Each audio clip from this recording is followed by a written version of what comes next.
شجاع 37 ساله هنوز تو خط دفاع، استعدادای جوونو با استعداد خونه موندن. تو رفتی جام جهانی، هر توپ که میاد سمت دروازه هوادارا نفشون بند میاد. کاش یکی دیگه بود، یکی که واقعا دفاع کنه، گل بزنه، قهرمان بشه.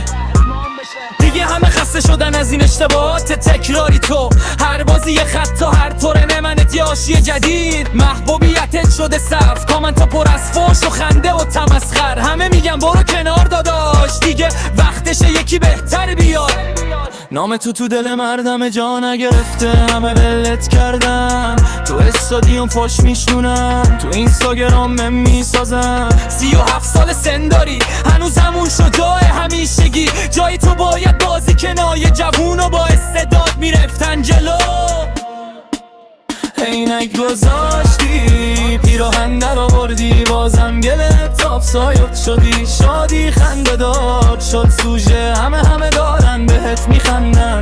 همه دوست دارن گل بزنن، قهرمان شن، مردم عاشقشون بشن. غیر از تو شجاع، تو فقط با رضافایی. هر بار که شادی میکنی مردم یادشون میره گلت آفسایده.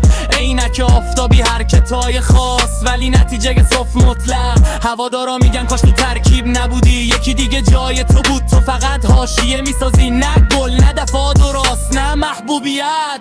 عینک گذاشتی، پیراهن در آوردی، بازم گلت آفساید شدی. شادی خنده داد شد سوژه، همه